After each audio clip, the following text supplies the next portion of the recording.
आदाब, नमस्ते, सत श्री अकाल दोस्तों। मैं तबरेज़ मंसूरी आपका बहुत बहुत स्वागत करता हूं हमारे इस यूट्यूब चैनल में जिसका नाम है बिंदास बोलो। हमेशा की तरह इस बार भी मैं एक नई और अद्भुत कहानी के साथ आपके सामने पेश हुआ हूं। 4 जनवरी 2023 थाना मानपाड़ा चितालसर पुलिस स्टेशन में एक फ़ोन आता है। फ़ोन करने वाला अपना नाम सुधीर सिंह बताता है। फ़ोन करके वो दहाड़े मार मार कर रोने लगता है। पुलिस के पूछने पर वो बताता है कि उसकी माता और पिता का कत्ल हो गया है। पुलिस उससे एड्रेस पूछती है, वो अपना एड्रेस बताता है, दोस्ती Imperia tower 14 floor Manpada. Police मौका वारदात पर तुरंत ही पहुंचती है।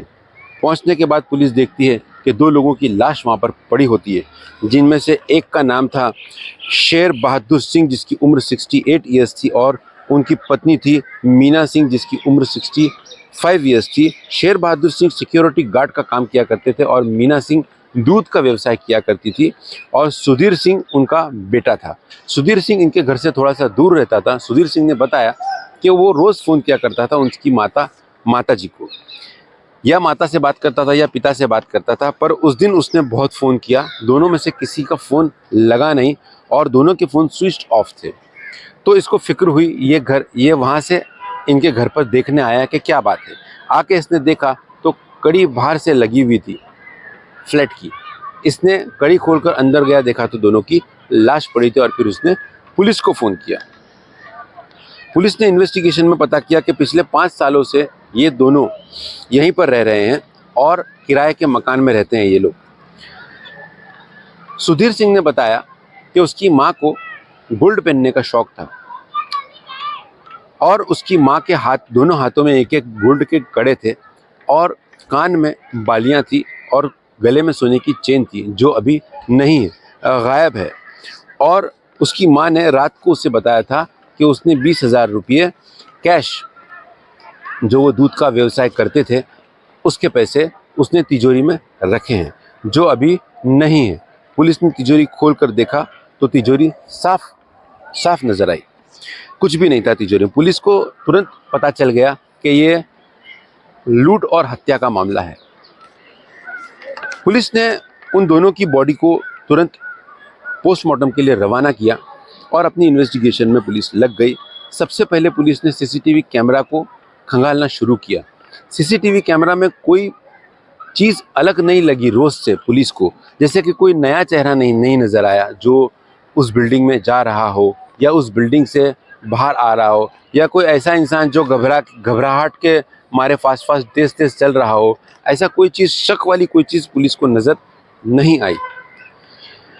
पुलिस ने कुछ ही दिनों में क्राइम ब्रांच के साथ मिलकर 2 टीम बनाई।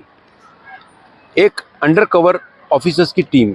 बताया जाता है कि अंडरकवर ऑफिसर्स की टीम 25 दिनों तक डे और नाइट वो सोसाइटी में रही थी और वो सिविल ड्रेस में रहते थे और ऐसे रहते थे कि किसी को पता नहीं चलता था कि ये पुलिस वाले हैं। उन लोगों ने इन्वेस्टिगेशन में पता किया और पता करके उन लोगों ने 2 लोगों के नाम बताए। एक नाम था निसार अहमद कुतुबुद्दीन शेख जिसकी उम्र 27 साल थी। दूसरा रोहित सुरेश उत्तेकर जिसकी उम्र 26 साल थी। रोहित सुरेश उत्तेकर जो था वो छत्रपति शिवाजी महाराज हॉस्पिटल जो कलवा में स्थित है वहाँ पर वार्ड बॉय का काम करता था, जबकि निसार एक सिक्योरिटी गार्ड का काम किया करता था। पुलिस ने निसार और रोहित को बुलवाकर इन लोगों से इन्वेस्टिगेशन किया, पूछताछ किया। पूछताछ में उन लोगों ने बताया कि हम लोग इनके पास हमेशा आते जाते थे, मगर हमारा ये जो मर्डर हुआ है या लूट हुई है इससे हमारा कोई भी लेना देना नहीं है। क्योंकि पुलिस के हाथ में कोई ठोस सबूत नहीं था, पुलिस को उन्हें तुरंत छोड़ना पड़ा। पुलिस ने उनको छोड़ा, पर पुलिस ने कहा कि आप लोग इलाका छोड़ के बाहर नहीं जा सकते हो और अपनी इन्वेस्टिगेशन में फिर से पुलिस लगी। पुलिस ने निसार का और रोहित का पिछला रिकॉर्ड निकाला कि इनके ऊपर कोई केस है या नहीं है पहले के। तब पुलिस को पता चला कि निसार के ऊपर 2017 में एक लूट का मामला दर्ज है। पुलिस का शक निसार पे और थोड़ा पक्का हो गया। पुलिस ने फिर से निसार और रोहित दोनों को बुलाया और दोनों को अलग अलग रख के इन्वेस्टिगेशन किया, पूछताछ किया और इस बार पुलिस ने कड़क तरीके से पूछताछ किया। पुलिस ने अपने तरीके से पूछताछ की तो निसार और रोहित दोनों बोल पड़े। इन लोगों ने बताया कि निसार बहुत ज़्यादा कड़की में आ गया था, इसके पैसे के थोड़े से प्रॉब्लम हो गए थे, तो इसने बोला रोहित को कि हम लोग वो जो दो दंपत्ति है इन लोगों का गोल्ड लूट लेते हैं। और इन लोगों ने प्लान बनाया, क्योंकि ये लोग हमेशा, निसार और रोहित हमेशा ये दोनों दंपत्तियों के पास जाया करते थे और काफ़ी घंटे बैठते थे, साथ में चाय शेयर करते थे। मतलब इन लोगों का पूरी सोसाइटी में सिर्फ यही दो लोग थे जिनका उन दोनों से बहुत अच्छे ताल्लुकात थे। अब निसार ने प्लान बनाया। निसार 17 माले पर रहता था और ये दंपत्ति थे, ये लोग 14 माले पे और रोहित 16 माले पे।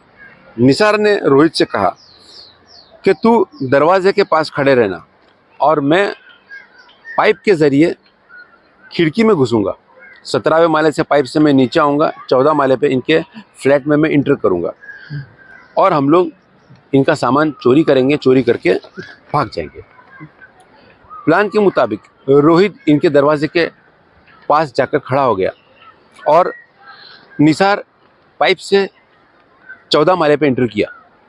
इंटर करने के टाइम पे एक कांच का टुकड़ा उसके हाथ से गिरा बाथरूम का, और गिरने की वजह से आवाज़ हो गई। आवाज़ होने की वजह से इन लोगों की, ये दोनों दंपत्तियों की नींद खुल गई और ये लोगों ने देखा कि कोई हमारे फ्लैट में इंटर किया है। तो ये लोग चिल्लाने लगे, ज़ोर ज़ोर चिल्लाने लगे। तो इतने में निसार ने भाग के गया और फ्लैट का कड़ी खोला तो रोहित बाहर खड़ा था। रोहित तुरंत अंदर इंटर करा। इंटर करके रोहित ने अंदर से दरवाजे को बंद कर दिया और रोहित ने और निसार ने इन दोनों दंपत्तियों का गला घोट दिया। गला घोटने के बाद में तुरंत उनकी मौत हो गई दोनों की। और निसार और रोहित ने जितना भी सामान था वहाँ पर, जैसे कि उसके हाथ में 2 गोल्ड के कड़े और 1 गोल्ड की चेन और 2 कान की बाली और कैश, वो सब चीज़ लेकर यहाँ से ये लोग फरार हो गए। और फरार होने के बाद में जब ये लोग आए थे, एक निसार खिड़की से आया था और रोहित दरवाजे से आया था। ये लोग दोनों मिलकर दरवाजे से बाहर निकले और जाते जाते बाहर से कड़ी मार दिए। इनके बेटे ने जब कॉल किया माता पिता को, इन लोगों का फ़ोन बंद आया। इनका बेटा आया तो बाहर से कड़ी थी। बेटा बाहर से कड़ी खोलकर अंदर घुसा और फिर देखा तो दोनों की वहाँ पर माता पिता की लाश पड़ी थी और उसने पुलिस को फ़ोन किया। तो ये थी इन लोगों की कहानी। मैंने एक कहानी आपको इससे पहले सुनाया था काव्या की, जिसने अपना ही खुद की किडनैपिंग कराई थी। उसका किडनैपिंग कराने का इंटेंशन गलत नहीं था, पर उसका जो तरीका था पैसे मांगने का या पैसे के जुगाड़ करने का अपने माता पिता से ही, ये गलत था। इसने अपने एक दोस्त के साथ मिलकर खुद की किडनैपिंग का प्लान बनाया और अपने किडनैप्ड हुए फ़ोटो, मुंह पे कपड़ा, दोनों हाथ पीछे बांधे हुए और पैर बांधे हुए, ऐसे फ़ोटो उसके पिता को भेजा और भेजकर उसके फ्रेंड से बात करवाई। और उसके फ्रेंड ने कहा कि 30 लाख रुपए की फिरौती दो वरना हम बेटी को जान से मार देंगे। काव्या के पिता पुलिस स्टेशन पहुंचे और उन्होंने पुलिस की सहायता ली, जिसकी वजह से